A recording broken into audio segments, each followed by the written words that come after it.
Hi అండి. ఎలా ఉన్నారు? బాగున్నారా? నేనైతే చాలా బాగున్నానండి. చాలా రోజుల తర్వాత ఫ్రంట్ తీస్తున్నాను. అది ఏమైందంటే కొంచెం హెల్త్ బాగాలేకపోవడం వల్ల వీడియోస్ అనేది అప్లోడ్ చేయలేకపోయినాను. అందువల్ల ఇంచుమించు 7 డేస్ హాస్పిటల్లో ఉన్నానా, అందువల్ల వీడియోస్ కనీసం చిన్నది కూడా అప్లోడ్ చేయలేకపోయాం. ఎందుకంటే ఈ డిస్టర్బెన్స్ ఇట్లా ఉండేసరికి ఏం చేయలేదు. అందువల్ల అయితే కొన్ని రోజులు గ్యాప్ అయిపోయింది. చాలామంది అనుకుంటారండి అపెండిక్స్ అంటే ఏంది ఏంది ఏంది అనుకుంటారు కదా. నా ఎక్స్పీరియన్స్ చెప్తున్నాను. నాకు తెలిసింది లేదేం లేదు, నా ఎక్స్పీరియన్స్ నేనైతే చెప్తున్నాను. నాకైతే నాకు ఎలా జరిగింది అన్నట్టుగానే చెప్తాను. కానీ పక్కన వాళ్ళకి ఎట్లా ఉంటుందో మనకైతే తెలియదు కదా. కానీ నాకు ఎలా జరిగింది అనేది మాత్రమే నా ఇంటెన్షన్. ఫస్ట్ అయితే నాకు 5 డేస్ నుంచి స్టమక్ పెయిన్ ఉంది. ఏంది ఏదో గ్యాస్ ట్రబుల్ అలా అలా ఉన్నిందనమాట. నేనేమనుకుంటే గ్యాస్ ట్రబులే కదా అనుకునేసి ఈనో తాగానండి. ఈనో ఒకటి తాగాను. తర్వాత వచ్చేసి గ్యాస్ ట్రబుల్ ట్యాబ్లెట్ కూడా ఒకటి వేసుకున్నాను. ఓకే, బాగానే ఉంది, తగ్గినట్టుంది. మళ్ళా మూడో రోజుకి ఎక్కువైందనమాట. సరే, ఎక్కువైంది. నేను ఇంక మనకి తెలిసిందే కదా, యూట్యూబ్లో దొరకందంటూ ఏం లేదు. మనకి డౌట్ వచ్చినా యూట్యూబ్లో టైప్ చేసుకుంటే అది కంపల్సరీగా బయట వచ్చేస్తుంది. అట్లాగే నేను ఇట్లా నా లక్షణాలు దాన్ని బట్టి నేనైతే యూట్యూబ్లో నొక్కేసరికి లక్షణాలు సేమ్ వస్తూ ఉన్నాయి. అపెండిక్స్కి ఎలా ఉంటాయి లక్షణాలు సేమ్ అలాగే నాకు ఉందన్నమాట. సరే, ఒకసారి కన్ఫర్మ్ చేసుకుందామని హాస్పిటల్కి వెళ్ళాం. ఎన్నో రోజు నాలుగో రోజు అంటే 4 రోజు కంప్లీట్గా అయిపోయింది. రేపు ఉదయం 5వ రోజు అవుతుంది అనమాట. అప్పుడు వెళ్ళాము హాస్పిటల్కి. వెళ్తే చెక్ చేసుకున్నాము. చెక్ చేస్తే మేడం ఉదయం 9 గంటలకు వెళ్ళాము. మేడంని కలిసేసరికి 12 అయిందనమాట.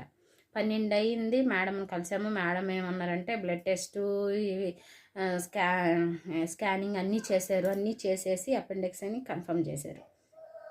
అపెండిక్స్ కన్ఫర్మ్ చేసిన తర్వాత 2 గంటల్లో ఆపరేషన్ చేయాలన్నారు. 2 గంటల ఆపరేషన్ ఏంద్రా స్వామి అనుకున్నాం.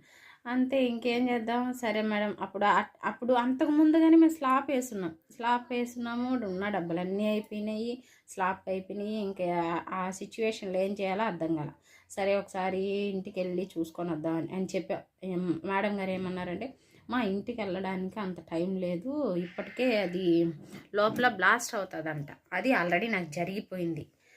అందువల్ల ఇప్పటికే లేట్ అయ్యింది. లేట్ చేసుకోకుండా మీరు ఇమ్మీడియట్గా చేసుకోండి, ఆపరేషన్ చేయాల్సిందేనో తప్పదు అన్నారు. సరే మేడం, ఒకసారి ఇంటి దాకా వెళ్ళేసన్నా వస్తాం, మా ఇల్లు ఇక్కడే అని చెప్పేసి తడలోనే చూపించుకున్నాం. అమ్మను వచ్చేసాం.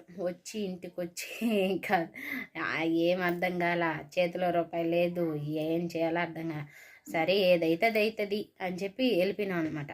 వెళ్ళిపోయేసి నేను మా అమ్మ వాళ్ళు ఫోన్ చేశాను. మా అమ్మ వచ్చింది. మా అత్త ఏడే ఉండింది. మా పిల్లల్ని మా అత్త కాడ పెట్టేసి మా అమ్మ వచ్చింది నా దగ్గర. వెళ్ళిపోయాము. జాయిన్ అయిపోయినాయి. ఇంకా ప్రాసెస్ ఉంటుంది కదా, ఆపరేషన్ కంటే ఇంకా ప్రాసెస్ స్టార్ట్ చేస్తారు కదా. ప్రాసెస్ స్టార్ట్ చేసేసారు. అప్పటికి నా దగ్గరికి ఎవ్వరు రాలా. నాకు ప్రాసెస్ అంతా ఇంకొంచెం 1 గంటలో కంప్లీట్ అవుతుంది. అప్పుడు వచ్చింది మా అమ్మ. అమ్మ వచ్చి ఉన్నారు. అప్పుడు నాకు ప్రాసెస్ అంతా అయిపోయింది. అంతే, ఇంకా ప్రాసెస్ అంతా అయిపోయింది. ఆపరేషన్ ఏంటంటే అరగంట అన్నారు. అంటే ల్యాబ్లో స్కోప్ చేసుకున్నాను అనమాట. దానికి ఎందుకు వెళ్ళామంటే అక్కడ ఏం చెప్పారంటే, ఈ దీనివల్ల అయితే రెస్ట్ ఎక్కువ అవసరం లేదు అన్నారు. అది ఎక్కువ మామూలుగా ఓపెన్ అయితే రెస్ట్ ఉండాలి కదా, స్టిచ్ కోస్తారు, కుట్లు పడతాయి, అదంతా ఉంటుంది. అదే కరెంట్ ఆపరేషన్ అనుకో, ఎక్కువసేపు రెస్ట్ అవసరం లేదు, ఒక 2-3 రోజులు రెస్ట్ సరిపోద్ది అన్నారు. అంత రెస్ట్ అవసరం లేదనేసరికి మేమంటే సరే, ల్యాబ్ అయితే మంచిది అంటే, నాకు అపార్ట్మెంట్ చూసుకోవాలి, మళ్ళీ పిల్లకాయలు ఉన్నారు కాబట్టి దీన్ని రెస్ట్ ఎక్కువ అవసరం లేదనేసి దీనికైతే వెళ్ళిపోయాం మేము. దీనికి వెళ్ళిపోయిన తర్వాత సరే, దీనికై ఓకే అనుకున్నాం. చేస్తానన్నారు. అరగంట ఆపరేషన్ అన్నారు. అరగంట అనేది మన ఎన్ని గంటలకి 12 కరెక్ట్గా 11:49 లోపలికి వెళ్ళా. థియేటర్లోకి తీసుకెళ్ళారు. నేను అసలు భయపడలేదండి. ఎందుకు అబద్ధం చెప్పాలి, వీడియో కొన్ని కింద పెడతాను సార్ చూడండి. అస్సలు భయపడలా. ఏమంటే ఏదైతే అది అవుతుంది, చేయించుకోవాలి, చేద్దాం, ఏదైతే అది అవని, బతికితే బయట వస్తా, లేదంటే అట్టే పోతా అనుకున్నా. అట్లాగే ఇంకా అయిపోయింది.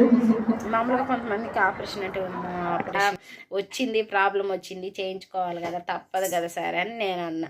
ఇంకా వాళ్ళు కూడా అసలు సరేలేమ్మా నీదేముందిలేమ్మా మర్తిస్తాము, నువ్వు అనుకుంటావు, అంతే కదా సార్ అని నేను ఆడ కొంతసేపు కరెక్ట్గా 11:49 లోపలికి వెళ్ళాను. 12కి స్టార్ట్ చేస్తుంటా. 12కి నాకు ఇంజక్షన్ ఇచ్చారు. అంతే. ఆ నుంచి నాకు స్పృహ వచ్చేసరికి 4 అయింది. అప్పటికి నన్ను బయటికి ఎన్ని గంటలకి 2 గంటలకు తీసుకొచ్చారంట. అరగంట ఆపరేషన్ అనేసి 12 ఎగ్జాక్ట్గా 12కి నాకు మత్తిచ్చారు. అంతే పడుకున్నా. అంతే. ఆ నుంచి నాకేం తెలియలేదు. నాకు స్పృహ వచ్చేసరికి 4 అయిపోయింది. 4 అయ్యింది. నన్నేమో మా వాళ్ళు చెప్పినారు 2 గంటలకు బయటికి తీసుకొచ్చారు నిన్ను అని.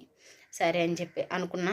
ఓకే ఇట్లా జరిగిందా అనుకునేసి ఆ నుంచి వచ్చేసిన వెంటనే మా ఆయనకి ఏం చూపించారంట, పేగులంతా బ్లాస్ట్ అయిపోయిందంట. అది బ్లాస్ట్ అయిపోయి పేగులంతా ఇదైపోయిందంట. చూపించారంట. ఇట్లా ఉంది మీ ఆవిడికి, కొంచెం రెస్ట్ అవసరం అని చెప్పేసి 5 రోజులు ఫుడ్ తినలేదండి నేను. నిజంగా 5 రోజులు ఫుడ్డే పెట్టలా. సెలైన్లు 3 రోజులు నీళ్ళు కూడా లేదు. నీళ్ళులే ఫుడ్డులే ఏం 3 రోజులు అయితే కఠినంగా ఉన్నాను. కానీ ఆకలేదా, ఎందుకంటే సెలైన్లు పెడుతున్నారు కదా, అందుకని ఆకలేలా. 4వ రోజు మాత్రం కొంచెం ఆకలేసిన వెంటనే అప్పుడు నీళ్ళు తాపమన్నారు. కొంచెం నీళ్ళు తాపండి అని చెప్పారు. 5వ రోజు అది కూడా అన్నంని మిక్సీ వేసి తాపించమన్నారు. 5వ రోజు సాయంత్రం రసం అన్నం తినమన్నారు. 5వ రోజు సాయంత్రం రసం అన్నం తినమన్నారు. అంతే. అట్లా కొంచెం అంటే నాకు యూరిన్ బ్యాగ్ పెట్టారు. యూరిన్ సైడ్ అది ఇన్ఫెక్షన్ అంతా అయ్యింది కదా, అదంతా పోవడానికి 7 రోజులు బ్యాగ్ ఉన్నింది. ఆ 7 రోజులు బ్యాగ్ ఉంటే డిశ్చార్జ్ చేసేసారు. ఇంటికి కూడా వచ్చేసిన. ఇంటికి వచ్చినా కూడా నాకు ఆ బ్యాగ్ అలాగే ఉన్నింది. ఆ బ్యాగ్ ఉన్నింది. ఎన్నో రోజు 8వ రోజు 9వ రోజు పోయి తీసుకొని వచ్చిన. అప్పటికి కూడా నాకు అవుతా ఉన్నిందనమాట. అంటే లోపల ఉండేదంతా ఇన్ఫెక్షన్ అంతా వస్తానే ఉన్నింది. అయినా కూడా అందులో ఆ టైంలోనే నా శని ఏందో తెలియదు కానీ పీరియడ్ టైం, అదే టైంలో పీరియడ్ అయినాను. అందువల్ల నా వల్ల కాలేదండి. అసలు ఎందుకు చెప్తారులే, ఆ సిచ్యువేషన్ తలుసుకుంటేనే అట్టుంది. అయిపోయింది. నేను చెప్పా, మేడం నాకు ఇలా ఉంది అని చెప్పా. మేడం ఏమంటే సరేలేమ్మా తీసేద్దాము. అప్పటికి కొంచెం స్లోగా, అంటే స్లో వస్తుందన్నమాట. అది కంప్లీట్గా రాకూడదు, అప్పటి వరకు ఉంచిస్తారంట. కానీ నాకు స్లోగా అవుతుంది. అయినా కూడా బ్యాగ్ అనేది రిమూవ్ చేశారు. ఎందుకంటే నాకు బాగాలేదు కదా, హెల్త్ బాగాలేదు అని తీసేశారు. తీసేసిన వెంటనే అలాగే వచ్చేసాను. మళ్ళీ వచ్చేసి కుట్లు, అంటే ఎంత కరెంట్దైనా కూడా అవి ఓపెన్ అవ్వకుండా ఆ పక్క ఈ పక్క 2 స్టిచ్చెస్ వేస్తారు. నాకు పడ్డాయి. అవి విప్పుకోవడానికి వచ్చేసి 12 రోజులేమో అయ్యింది. 12 రోజులు పెట్టారు. 12వ రోజు రమ్మన్నారు. అందులో ట్యాబ్లెట్స్ కూడా అయిపోయే వల్ల అది మామూలుగా అయితే ట్యాబ్లెట్లు అవసరం లేదంట. తర్వాత చెప్పారు ట్యాబ్లెట్లు ఏం అవసరం లేదమ్మా, అదే కుట్లు ఇప్పిన తర్వాత ట్యాబ్లెట్లు అవసరం లేదని చెప్పారు. నాకేందంటే కొంచెం నొప్పిగా ఉన్నిందనమాట. అయినా ట్యాబ్లెట్లు అయితే ఇవ్వలే, ఎక్కువ ట్యాబ్లెట్లు అయితే వాళ్ళు పెట్టలేదండి. అట్లా జరిగింది. అందువల్ల వీడియోస్ ఏం రాలా. ఇదైతే నా ఎక్స్పీరియన్స్ అండి.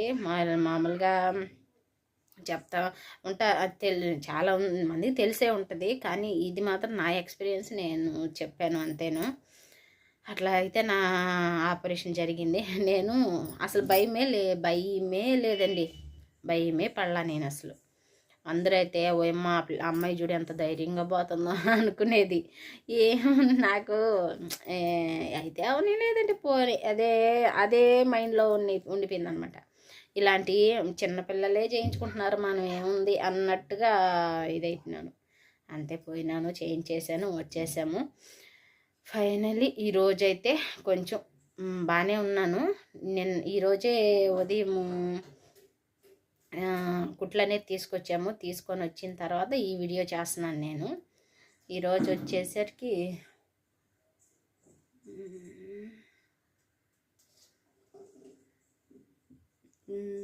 బుధవారం నేను వీడియో చేస్తున్నాను.